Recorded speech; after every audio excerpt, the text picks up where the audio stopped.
Love it. Champions! That's Yay! And this is where I changed our background. So now I have the Lombardi Trophy in our conversation in the center of us because you, my friend, are a Super Bowl champion again. And again, was that your first? No, this is number two, 20, the LOB team, 2013. Correct. Okay. I was like, second. Okay, cool. So congratulations. And I always say, whenever somebody wins a Super Bowl, when they talk to me, now you're stuck. Now you always have to talk to me. Those are the rules. That's the way it goes. Right? I don't write the rules. Okay. I just live through them. Yeah, so I'm not, I'm not fully superstitious, but I'm a little stitious. Right. So for sure. I love it. So how are you feeling being a Super Bowl champion? I haven't been able to talk to you since you all won. I know I sent like a congratulations, but then after that, I haven't really been able to connect with you. So how are you feeling? How did it feel? How was the game for you? I want all the details. Yeah, thank you. And, we had some great DMs and back and forth. So I'm always really excited to watch you and just watch what you're doing. And I think you go about this in a really, really cool way. And you bring in so many people. So congrats on everything. You're still charting that in a good way. How does it feel? So look, there was a certain point of the season last year, basically like weeks 12 through 16, 17, where the consensus around Seattle, Seahawks fans and on the podcast was like, hey, if our run game gets into a next gear, we're probably winning the whole thing. The Rams may beat us because they were right there with us and you tip the hats and all that stuff. But they lost, we won. And then the Super Bowl was just, it was very much like 2013 in the sense that the NFC Championship versus the Niners back then really was the Super Bowl. And then the NFC Championship versus the Rams this year, it really was the Super Bowl. Patriots had a nice year. As Richard Sherman said it best, you think this is a matchup, mismatch. So we went in very confident into the Super Bowl. And that proved out. So it was fun. Yeah. This was a really fun season. And a lot of people are like, oh, we didn't expect it. No, I did not. I didn't expect a Super Bowl run. To be lying if I said that's what I thought the outcome was. But year one of Mike Macdonald, we won 10 games and you saw like, okay, there's a legit defense right there. And if a couple things click, this can be a very difficult out. And that's how it resulted. So very happy. Yeah, of course. Yeah. Whenever we talked last year around this time, that's what you said. You were like, I don't know. I feel pretty confident about this. Like if we do this and this, and it worked. So I love that. And I love when I know people who know teams that win, because there's no better feeling in sports than when your team is winning. You can be more critical of them because they're winning, and you get to like talk trash because they're winning. And it's just like the best sports thing. So congratulations. Thank you. And I'm excited to just get into like, okay, now what, right? Like you get to remain a champion until the football kicks off for officially in the first regular season game for 2026. But before that, you all had a draft. How was the draft for you? If you could describe it in one word, what would you say to describe your draft? Yes. So the word of the day for the Seahawks draft, in my opinion, was responsible. It was a very responsible draft. And so we argue on the Seahawkers podcast, or at least my position to our audience, when folks are like, best player available. I think for most teams, BPA is actually a myth. I don't think GMs actually do it. I think what they do is they match up some version of that. Yes, they want a great player, but they're filling needs. They're always filling needs. It might be a need that you don't see quite yet. It might be coming around the corner in 2 more years, and they can project a contract challenge, but it's always needs based. And people are like, just take the best player. I'm like, out of your mind. Just, okay. Hey, Rams at Ty Simpson, pick 13, best player available. Like it's so dumb. Go get people that can help you in Super Bowl windows, which we are obviously in. But so they did that, right? And we'll talk about those players, but this was needs based. While I think they might have gotten a couple of new starters. And last thing is, we only started with 4 picks. Because we traded Rashid Shaheed last year, at the deadline basically, and we traded him for a 4th and a 5th, and he was great for us. So great trade. But that left us in a deficit. But John Schneider is a wizard, and he takes 4 picks. He makes them 8 picks, but he still had 3 picks in the top 100. And I'm excited to chat with you about that stuff. Okay. Well, let's get into those. If you like the content that you're getting, don't forget to hit that like button. Leave us a comment in the comment section below, and I'll let you get back to your video. So is there a day 2, day 3 pick that you think is going to end up being a steal? I think so. I think there absolutely could be. And so there's one dude that I think every Seahawks fan watching is going to be like, he's going to say that guy. And then anybody else who's, outside of that area or fandom, hopefully interesting to you. But with our fifth pick, what we did was, let's see, how do we end up with him? Yes. So what happened is we ended up trading back up a number of picks, and we traded up in the 5th round, and we took Bo Stevens, the guard from Iowa. And even though John was maneuvering a lot, he accumulated some picks, and then he spent a 2027 4th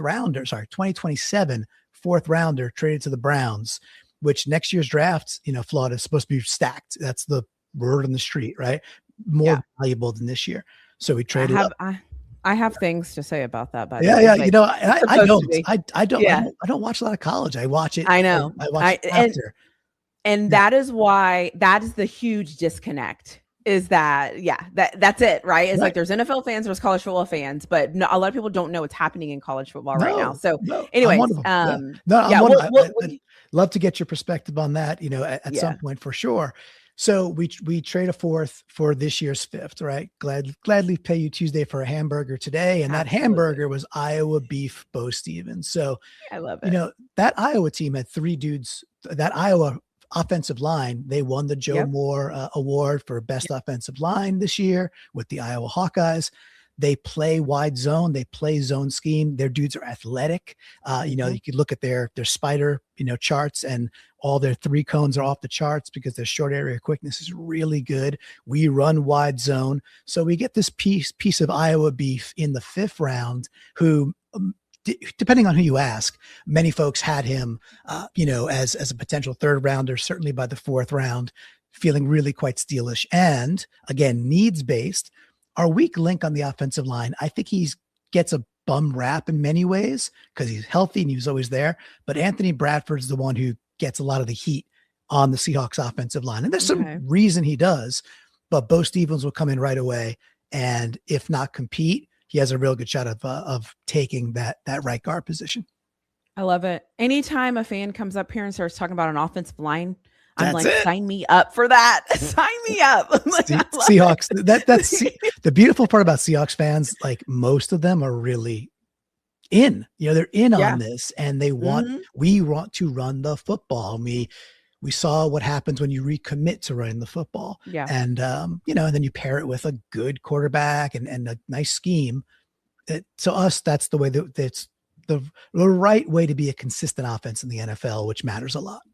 I love it. And I will be honest and say, I just got to start. I was so excited to talk to you. I just started talking to you. But if you made it to this part in the video, we are doing a 32 fan series, and I'm talking to one fan from all 32 all 32 teams of the NFL. I will also have Clinton's information in the description of the show notes. So if you need to find him, his link will be there. You can click. You can find all things Seahawks.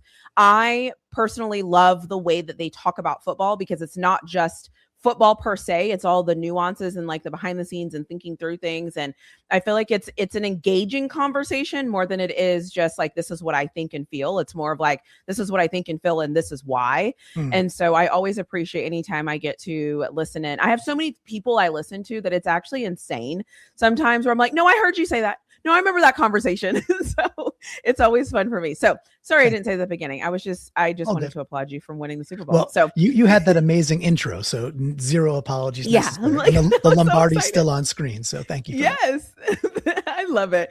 So who's the one player from your draft class that you think will make the biggest immediate impact? Yeah, there's only one answer here. That's Jadarian Price, right? Running back, Notre Dame, pick number 32 overall. Yeah. There was some consternation in Seahawks circles, again, fans about like, here's another thing I can't stomach and I just reject it. And I say so is like, in the first round, you have to have the draft value. So you have to take a corner, you have to take a defensive tackle. Cool. It's nice if they're there, but you could take the 5th edge or the 6th edge, or you could go get a running back in a 5th-year contract who, for all intents and purposes, is like the clear number 2 and would have probably been the starter, like legitimately on, I would say, every other college program in the nation besides Notre Dame. And if you dig into the dude, he had NIL opportunities to go double his money and leave Notre Dame. He didn't want to. He wanted to be at Notre Dame. He loved his teammates. He loved the the RB1. Yeah. But he wanted to graduate from Notre Dame. It mattered to him that he stayed at that university, which to me matters a lot. Kind of talks to him about as a man. And if you heard him talk just yet, I think he's a I know he's smart because I could just listen to the dude. I'm like, this guy's got it between the ears. But the way he runs, Flawed, like, again, we run wide zone. He is exceptional. His vision is sick. And he could put the pivot or the plant leg down and get upfield, and his bursts from deciding to, 0 to 60, it's elite. So he's kind of, in my opinion, he's kind of a real perfect fit for our scheme. I like it. And I think he's going to be, if you're drafting in fantasy and a dynasty draft and stuff like that, he's got to be way up on the board because the opportunity is going to be there for him, I think, right away to at least be sharing in the backfield. Got to remember too, folks might have forgotten, K9's gone, right? He went with the Chiefs, Kenneth Walker, Super Bowl MVP, and Charbonnet hurt his ACL in the NFC Championship game. He tore his ACL. So again, needs based, but also an elite talent. So very excited about Price. I think he's going to be a pretty immediate impact dude in Seattle. Okay, that's great. Is there a player that your team passed on multiple times that you think will come back to haunt you? Or is there a player that you maybe wanted to really draft that it just didn't happen that you were watching in the draft this year? There's one for sure. I'd say there's two. So we ended up getting Bo Stevens and we get him in the 5th round. But we had multiple opportunities to grab Pregnon from Oregon, another really big guard. I mean, there's tons of guards out there, but a really skilled guard that he kept falling. Jacksonville takes him at spot 88. So, and he was being projected in some mocks to go to Seattle at 32. So I kind of fell in love with him. You get your draft crushes, right? I was like, oh, this guy would be a plug and play guard. And he looks really good. He kept falling down the board. Now I think they quote unquote fixed it when they got Stevens, who was also high. I think he really could play football, but to me, the dude, if I had to place a bet on a single guy that was not a first rounder, who I think will be a very successful NFL player, it'd be D'Angelo Pons from Indiana, the cornerback. Like that dude, I don't care these 5'8.5", 5'9". Do you have eyes? Do you watch film? Like the guy brings his hat. He's instinctive. He just hits dudes. We did nice. We got a nice corner in the 3rd round. We got a great safety, I think, in the 2nd round. But Pons was there, and we passed on him at least once. Yeah, it was just once. And he would have been cool to make a move for, because I think he's going to be a player. Now he's a Jet, so we got to see if that works because of the Jets. Yeah, I mean, fair. You know what? That's a very fair statement. So with the team, this is always hard for me when you come off a Super Bowl, because the right answer is, success looks like repeating and going back to back. Like I'm aware of that. Sure. So we'll just say that, yes, that's a goal. So I'll give you that. What else do you want to see from this team that will help you know, like, okay, you know what, this might be sustainable to see this going? Now, I know you want to win the championship again. I mean, I get it. But like, what else is there that you're kind of thinking about measuring where you're like, if for some reason we don't, but this lets me know at least we're still where we need to be? Yeah. So I thought about this one and more than the others, because the cop out easy answer is, go back to back, repeat. Right. Of course. Yes. That's what all 32 teams want to win the Super Bowl. Yes. So it's really no different than saying win the Super Bowl. So to be a bit more a click or two down, it's like, what are the biomarkers that we have a shot to win the Super Bowl again? Right. The roster's there. That didn't change. We lost some talent, but like that, you still got Leo Williams, still got Byron Murphy, like still got Ernest Jones. Murphy. Yeah, exactly. You love Murphy. You still got Devin Witherspoon, Nicky Manwari, like Julian Love. This is a loaded defense. So I have that's like Batman protecting Gotham. We're cool over there. Like, speaking of dark side, we're cool on defense.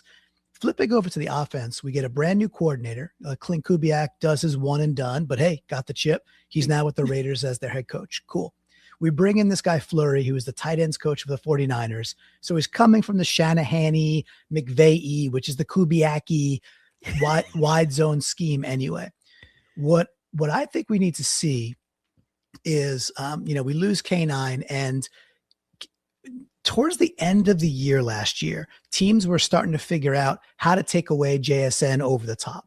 And we had enough talent to spread it around. And just as that was happening, our run game got better. So we didn't need that. It supplemented it. We controlled the ball more often, but JSN's production dropped a little bit, and his explosives dropped, a decent amount. That's kind of unsustainable if you can't run the ball. So with a brand new offensive coordinator, it's just like, okay, can we be pretty good out of the gate? Do we have to wait until like week 11, week 12, week 13 to be really successful at running the football again? Or can we carry over that success, and let's say by like week 3, week 4, look like a really balanced team that can run the football right away? If we see that right away, I think the rest falls into place. That's what I would look at. But yes, win the Super Bowl, but the path there is going to be, can we run the ball well? And I think we'll be able to, but there's, we did lose our most dynamic running back, and that's something. It is. So which position group worries you the most at this point? So I think the leanest is still going to be, I just went on for about 37 minutes talking about how Batman's got Gotham and that's our defense, but I'm going to go to the defense and say our cornerback room is, we lost Tariq Woolen, and what Tariq Woolen was and was not, what he was, a phenomenal man corner, really good. What he wasn't, kind of a dog who would really bring his hat and crash down the line and make a lot of tackles. There's else there, but there's only so many dudes that are 6'4" and change, 4'3" with his wingspan. He was special in that way. So right now the depth chart is like, okay, you got Spoon, who's a very good outside corner, but he also gets played in different positions and Mike McDonald things. You got Josh Jobe, who's a very solid, cornerback number 2. And then there's this pile of, we don't know. There's Nehemiah Pritchett's. There's this guy Noah we just brought in over the offseason as a kind of a small free agent signing. And then we drafted Julian Neal from Arkansas with our 3rd pick, 99th overall, physical corner, bigger body. Okay. I think he'll fit in culturally for sure. He's way more of a press man than a zone type guy. And I think that'll fit what McDonald wants to do. But in general, Flood, that is like, we're an injury away, or Seattle plays tons of nickel and dime. We put a lot of DBs on the field because we have some jokers or star type players with Witherspoon and Eamon. We are okay to go smaller and still defend the run because we have Byron Murphy and Leo and et cetera, et cetera. But that cornerback room is a little bit thinner than it was last year for sure. And that's a concern. That's valid. That's so valid. And where has this team improved the most though from last year? I don't know yet. That's one where I think we're going to have to see. I think I could tell you where I think it'll show up. And for the rest of the NFL, this might be bad news. So we already have a really good defensive line. And there was a dude, if folks remember the Super Bowl, the second sack of the game, there's a guy absolutely beasting there. Was that their center at the time? I think that was who's playing center. Yeah. So there's a guy on Seattle, and I'll name him in a second, but it's a little suspenseful. And he just absolutely manhandles rookie Jared Wilson, pushes him into the backfield, pushes him into Drake May's lap, and sacks Drake May with one arm. That dude was rookie Riley Mills from Notre Dame, Seahawks rookie last year. He was nearly redshirted because he tore his ACL basically right before the college playoff run with Notre Dame the year before. So the entire year they're like, we're probably not going to see Riley Mills. This is a dude who was probably going to be a second round type defensive tackle talent. Like that was where he was projected before injury. He drops to the 5th round. This is the 2025 draft. Drops to the 5th round. And people are like, okay, if we could be a little patient and he comes back the way we think he will, this might be a steal because he's an interior guy who can create pressure. That's a premium in the NFL, absolute premium. That's most people. Maybe you're a run stuffer, but like if you could create pressure from a 3 technique or a 1, you got something there. Yeah. So Riley Mills can do that. So if we're adding a dude to this line, you look across the line, you're like, okay, there's Derek Hall, Demarcus Lawrence, and Jaron Reed, and oh, by the way, Leo Williams and Byron Murphy. And now you bring in another guy that when they rotate, it's like they didn't miss a beat. That defensive line could actually be better than last year. And again, I will just say for the NFL, the rest of the NFL, like, good luck with that. Yeah. I love it. Is there anything that you think that your team will do better than most teams in the NFL? Like, what is you all's, I know, I feel like if you've watched football at all last year, Seattle Seahawks have a good defense. Like, that is obviously a given. And that would probably be the easiest answer would probably be like, play defense, like, of course. But is there anything, or is there any like position groups or anywhere where you were kind of thinking like, we're actually really good there, but nobody really talks about that group specifically because as a whole, we're just really good? So I think some, sorry about that. Let me just close that out. I think some folks talk about what I'm about to talk about next.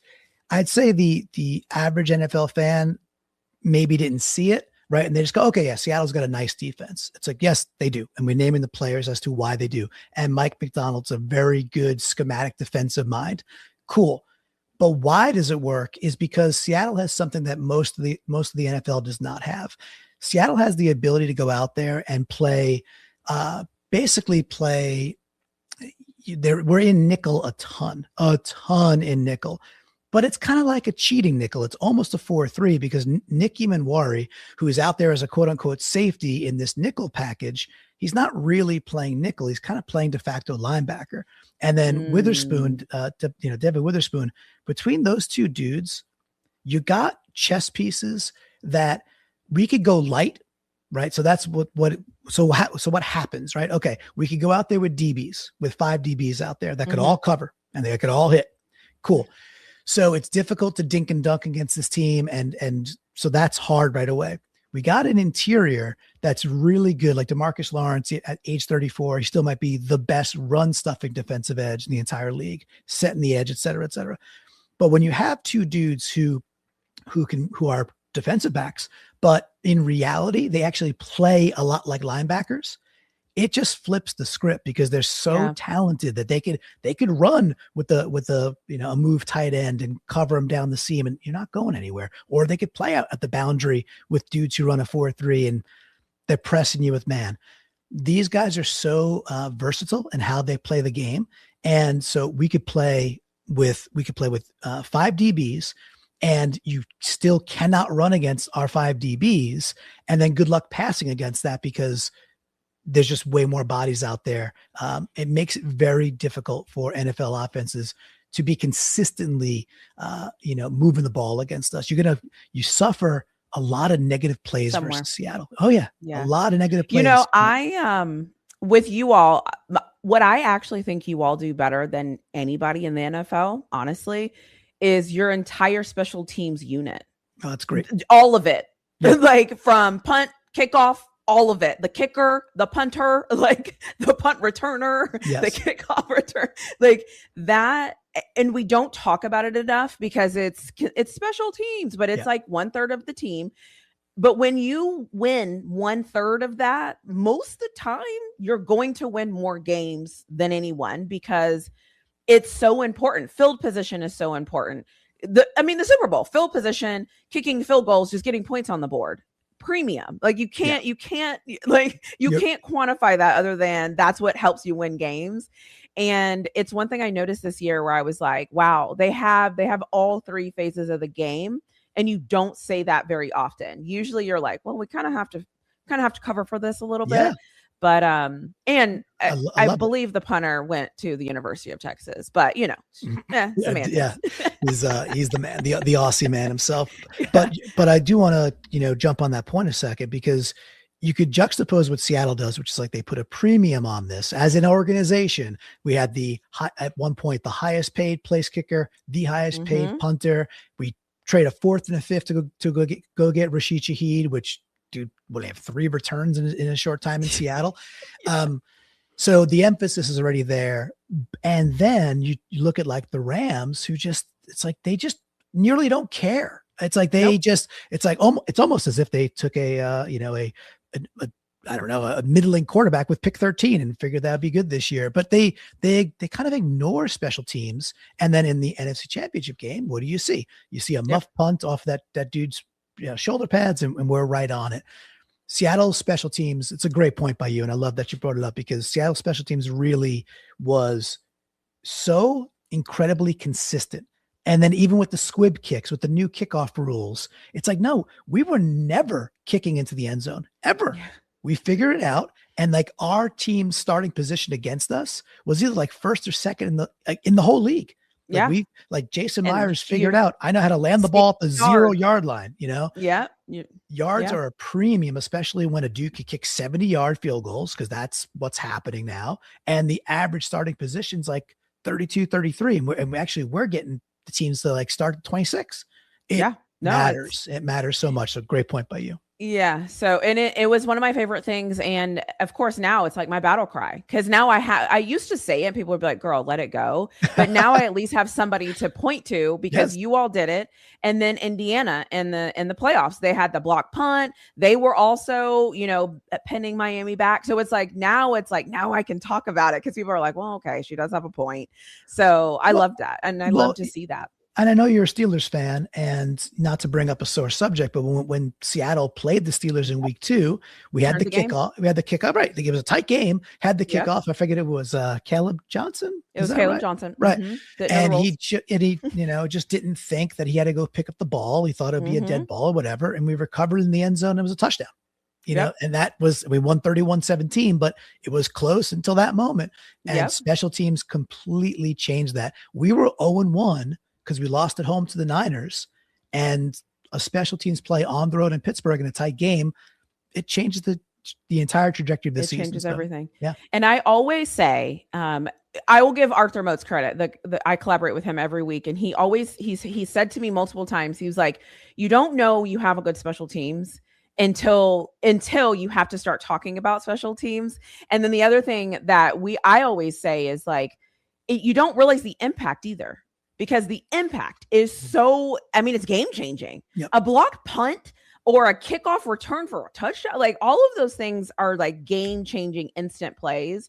And so, I think that is one thing Seattle did so well last year, where I was just thought this team is solid everywhere. And that's why I said the Patriots don't have a chance, and everyone thought I was crazy. But it's true. I was with you. Yeah, it's true. It's all around just a better team everywhere. And so I love that. Awesome. Let's get into the fun round. I'm interested to see what you say about some of these. So, Okay, quarterback confidence on a scale of 1 to 5. 1 being get this guy out of here. 5 being yes, please. I have to give Sam a 5, and very quickly it's because against the Rams 2 times in a row, the Thursday Night Football game and then the NFC Championship game, right? So the second and third game, he outdueled Matt Stafford, the MVP. I'm not like, oh, Sam's top 5 and I'm going to stand on that corner. I think Sam's a darn good NFL quarterback, but in the biggest moments of the year last year, he did it. And how is that not he helped us win that chip. So in a big, big way. No, Sam, we're not beating the Rams once last year. So that's no turnovers in the playoffs, right? Correct. Only Super Bowl champion to ever not have 0 turnovers in the history of the NFL for the playoff. That's remarkable. It's crazy. Good for him. Coaching staff trust level from 1 to 5. That's a 12. This is an extraordinary. Well done. I don't know about Fleury, who's our new OC. So we just don't know yet. So I can't knock it. But it's Mike McDonald, Adam Dirty. It's Harbaugh. That's our special teams coach, by the way. It's one of the Harbaughs. Yep. It's one of the best coach staffs in the league, and it's very, very clear week in, week out. Okay. Who do you think will carry the team this year, offense or defense? It's still defense. Okay. It is still a defensive led team.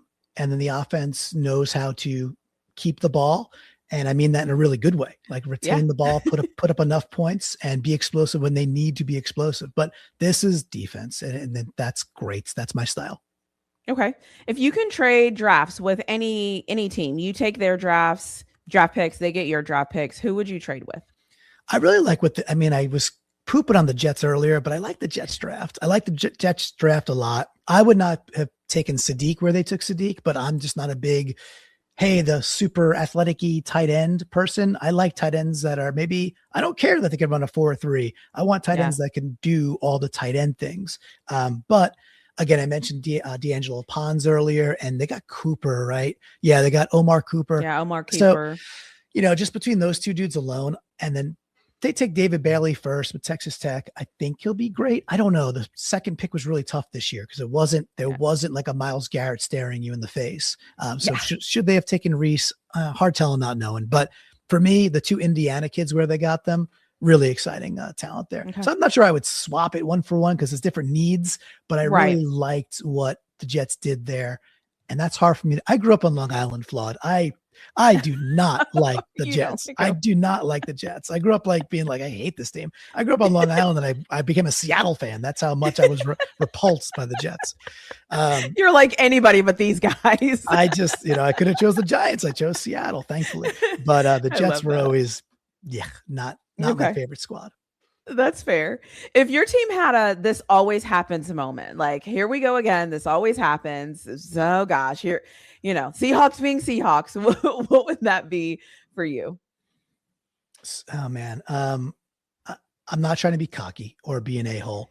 I think that kind of went away. Like we didn't have a lot of that this last year. So in years previous, what I can say is, and I loved Coach Carroll, but towards the end of his tenure, we were just getting run over all the time. Our defense